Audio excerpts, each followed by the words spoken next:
Response: I accidentally ruined my son's life.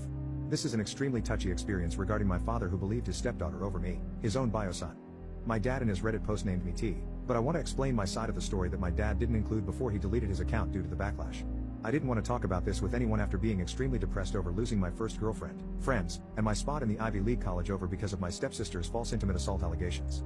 I lost everything because of her. My dad and stepmom didn't even give me the benefit of a doubt. I expected my dad to back me up because I was telling the truth and looked at him directly to prove my innocence, but he didn't believe me and got me arrested and I couldn't make bail.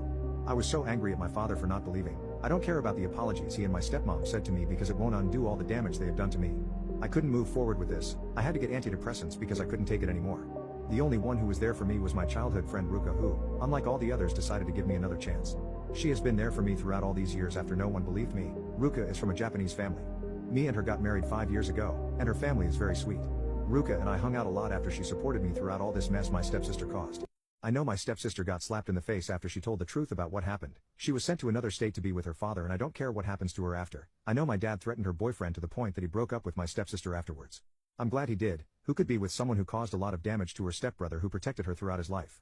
Ruka told me one day that she was moving back to Japan and I was sad that she was gonna leave and I was gonna be alone again, but she told me to come with her. I had accepted her offer without any hesitation because I couldn't look at my father again after he didn't believe me. Every time my dad and stepmom apologized for not believing me, it just made me angrier. I had packed a suitcase and was heading out the door, but my dad told me where I was going and I told him that it's none of his business. Then I left.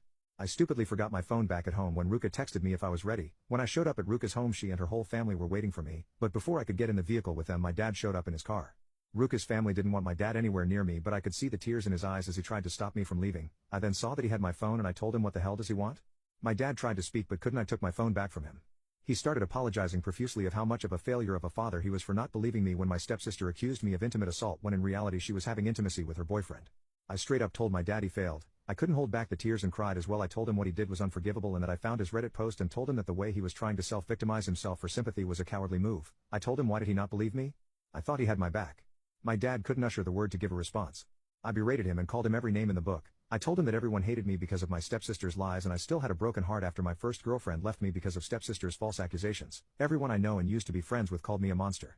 I told him that I'm gonna move with Ruka's family because I couldn't stand him anymore with his empty apologies that meant nothing to me. It just made angrier. I told him nothing would change my mind after my image and reputation among people I knew was destroyed because of my stepsister. He begged me tearfully not to go and even dropped to his knees while crying. Ruka quietly told me that I should forgive him. I told her I didn't want to because everything I did before all of this went down was for my dad's sake, to be proud of me. I did everything for my father and did my best to impress him after working hard to get into the Ivy League college. I told my dad I didn't see him as my father anymore and that he should find someone else because my father died when he didn't believe me when I was telling him the truth the entire time. I got in the vehicle with Ruka's family and left as I turned around one last time to see my dad on the ground in a curled up position crying his eyes out as some neighbors checked up on him. I was scared when I arrived in Japan. I didn't know any of Japan's culture, but I'm slowly learning. Ruka and I started dating after 2 months of moving to Japan and I've met some friendly people while I'm here. It's been several years from what happened and Ruka and I have been happily married, but we agreed to not have any children. All I can say is that applying for citizenship is extremely difficult than I thought. Last I heard from my dad is that he ended it after several weeks since the last time I saw. I don't know why he called me T in his original post, but now I know why, but I still have never forgiven him. I had no one when the false intimate allegations happened and I thought my dad at least had my back. Before I most likely decide to leave this account, I want to say that Ruka's family have always seen me as a son because Ruka was an only child, but another fact is that one of Ruka's family members was falsely accused of intimate allegations that costed him his house, job, image, reputation, and friends. He was later proven innocent, but the damage was done.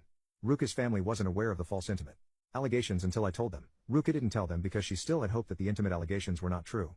So yeah, that's pretty much what happened after Dad deleted his Reddit account after posting his story, but I will say now is that I'm living a happy life in Japan with Ruka.